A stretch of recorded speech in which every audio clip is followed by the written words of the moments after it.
Alright, so once again, we have breaking RosterMania news as I roll out of bed. So shout out to that one guy in the comments who criticized me for waking up and making content and not being high enough energy. His intro goes out to you. What's up, guys? Welcome back to the channel. My name is LionHeartZ, and today, JL has gone to the bench, Makazze is in, and the question is Navi going to be able to defeat everybody?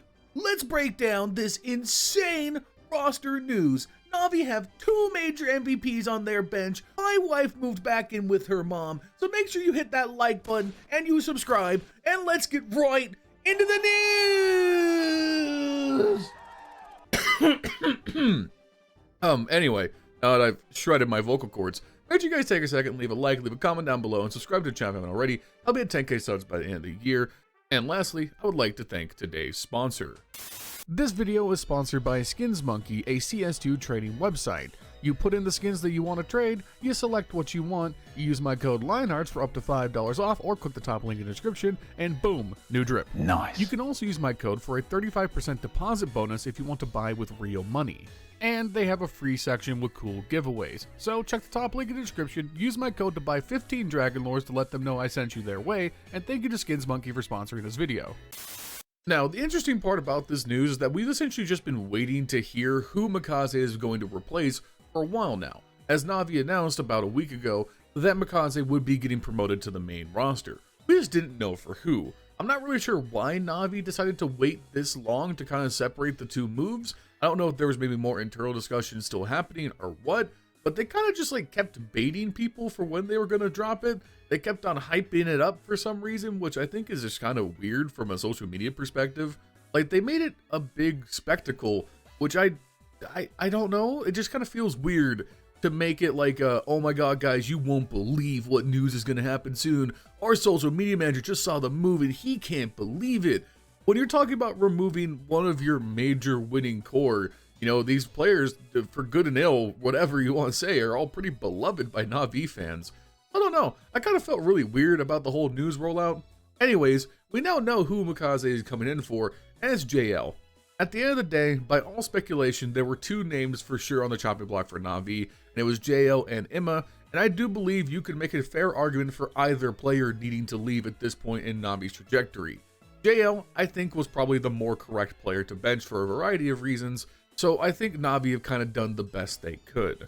To JL's credit, I think he's taken this in stride. He put out a 9-minute YouTube video on his channel talking about where he's at with this move. JL recently got married, so it's clear that I think he was in a headspace where he was ready to step away from Counter-Strike for a little bit.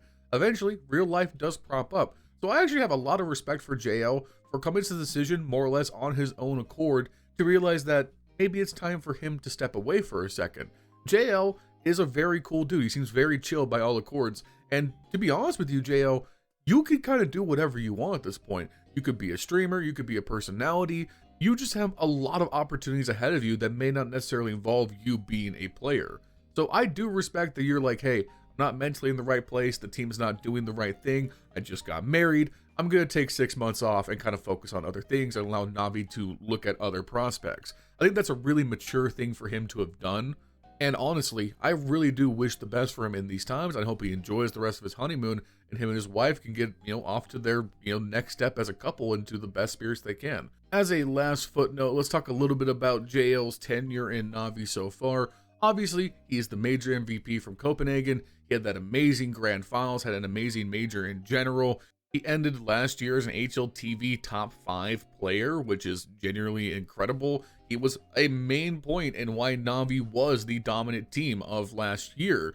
2025 did not go well. Frankly, JL was a facsimile of himself in the server. Navi were in a terrible place as a team, and this change needed to come through. Can JL come back in 6 months and do something great on another team? I'm absolutely sure he could.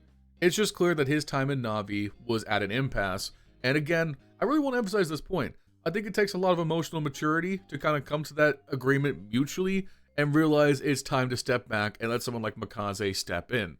So props to JL for that, and we all wish him best in what's next. Speaking of next, let's talk about Makazze. Now, Makazze has been pretty much one of those consensus prospects. Similar to Kyosuke, it was not a matter of if, it was a matter of when he would get promoted to a tier 1 roster, and now we're wondering what can Makazze make of himself against real competition. Because he's just been tearing tier 2 asunder. He's been at a 1.19 rating or above for about a year now.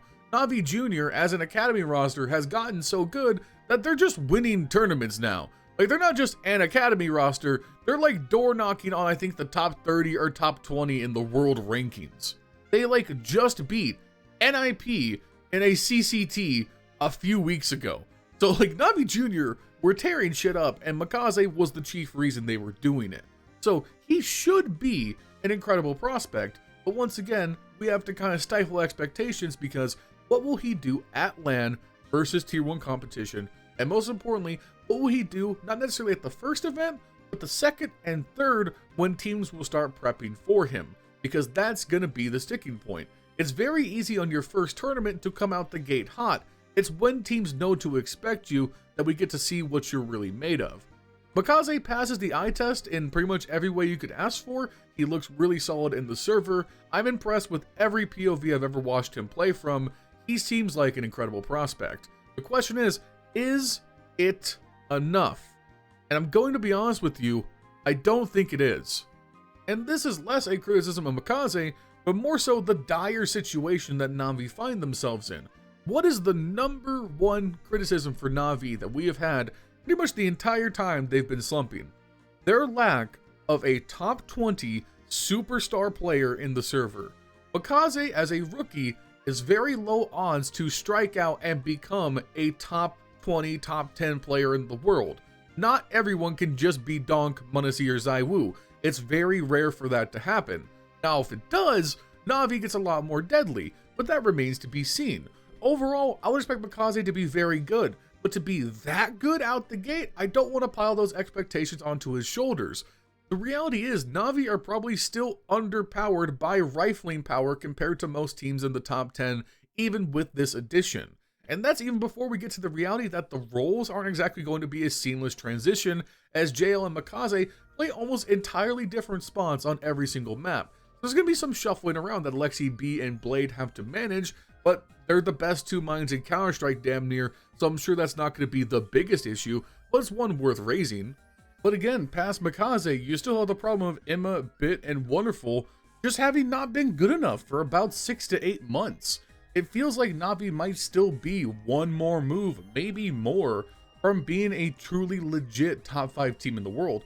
They'll be top 10 still. Their strats are good enough to beat pretty much all the teams below them pretty consistently, but they're not going to beat, you know, a Mongols, a Maos, Falcons. God forbid they have to play Vitality again, you know? Like, there's just a lot of teams above them that are going to still be very difficult to defeat when you have such unreliable firepower. I will say, what should help immensely is that Makazze is a great aggressive style of player. Here's the Skybox Edge comparison between him and JL for the last 3 months. Look at this difference in opening attempts. Like, this should help NAVI immensely, is that Makazze can combine with Emma to just do some ridiculous entry pack shit, potentially. Now, JL did a lot of great work with this utility, and obviously he was a great X-Factor player who could get a lot of like high-level clutches, so they're kind of losing that ability. But man, NAVI could be way less passive now on a lot of their maps, and that should, in theory, help out quite a bit. Overall, just to kind of put a pin in it and wrap up the video, yeah, this is probably the best move NAVI could make in terms of not having to go outside the organization to find a new player.